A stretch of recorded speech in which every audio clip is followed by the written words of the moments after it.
কেমন আছেন সবাই?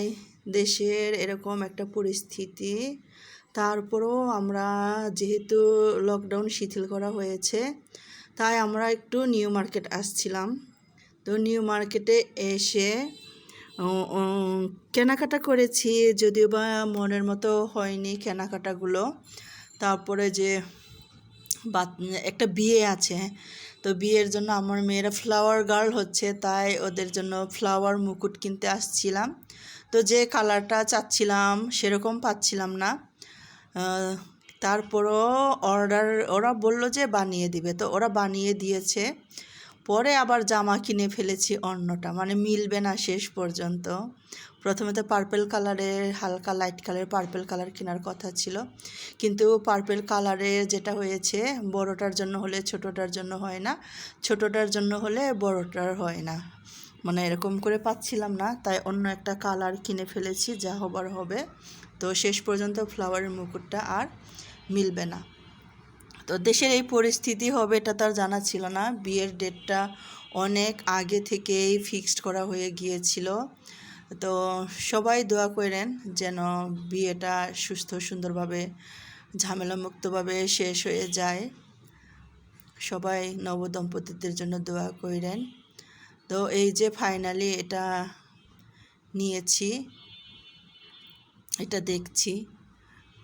নিউ মার্কেটে গিয়ে যেটা দেখলাম, সব দোকানে যে বাচ্চাদের পার্টি ড্রেসগুলো, যেটা সব দোকানে একই জামা, মানে সারা মার্কেট ঘুরেও খালি মনে হলো যে একই দোকানে ঘুরছি, এরকম মনে হলো। আর যেহেতু রেগুলার আমরা যে কেনাকাটা করি না, আসলে বাচ্চাদের জন্য ড্রেস লাগে, কিন্তু এতটাও ড্রেস লাগে না যে এত ঘন ঘন কেনাকাটা, কারণ বাচ্চারা স্কুলে যায়, বেশিরভাগ সময় স্কুল ড্রেস পরতেই হয় সব কিছুর জন্য। তাই মানে এত কেনাকাটা করি না আমি, তাই মার্কেটেও আমার খুব বেশি যাওয়া হয় না। তাই মার্কেট গেলে আমি একদম ভ্যাবাচ্যাকা খেয়ে যাই যে কোথায় কি আছে, কোথায় কি পাওয়া যাবে।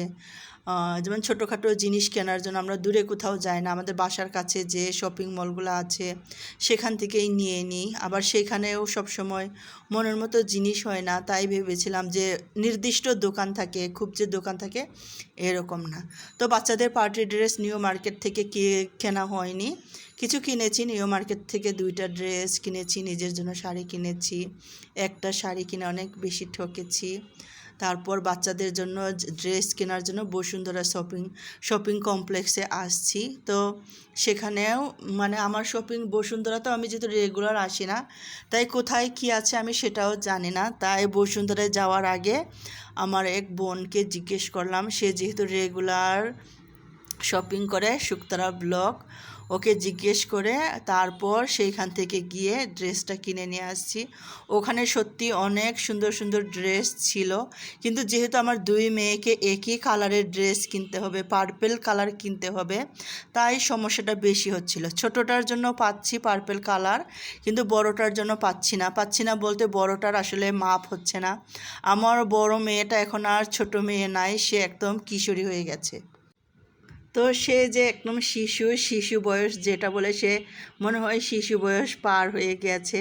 তো শিশু বয়সের পরের বয়সটাকে নিশ্চয়ই কিশোরী বলে, এই জন্যই বললাম। তো ওর জন্য আর ওরকম পার্টি ফ্রক টকগুলো যে পছন্দ মতো গায়ে লাগছিল না, তবে পেয়েছি, কিন্তু কালার ম্যাচিং হয়েছে, ডিজাইনটা ম্যাচিং হয়নি।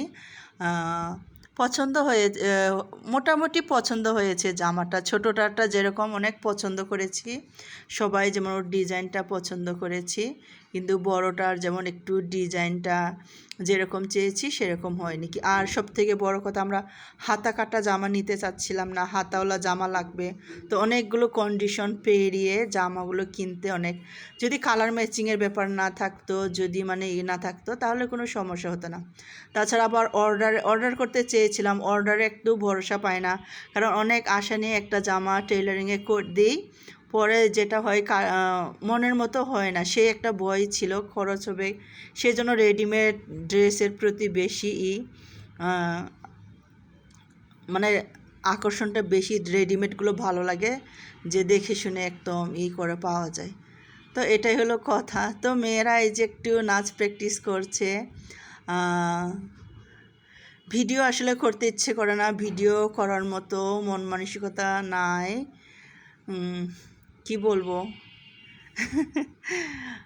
এই আর কি। তো না, গানটা দিচ্ছি না, ওরা নাচ প্র্যাকটিস করছে, এই আর কি। তো সবাই খুব ভালো থাকবেন, সুস্থ থাকবেন। এতক্ষণ আমার সাথে থাকার জন্য, পুরো ভিডিওটি শেষ করে দেখার জন্য আপনাদের সবাইকে অনেক ধন্যবাদ জানাচ্ছি। জীবনের সাথে থাকবেন, ভালো থাকবেন। সবাইকে অনেক অনেক ধন্যবাদ। সবাই সুস্থ এবং নিরাপদ থাকবেন। তো মিউজিক ছাড়া পুরো নাচটাই দিয়ে দিচ্ছি।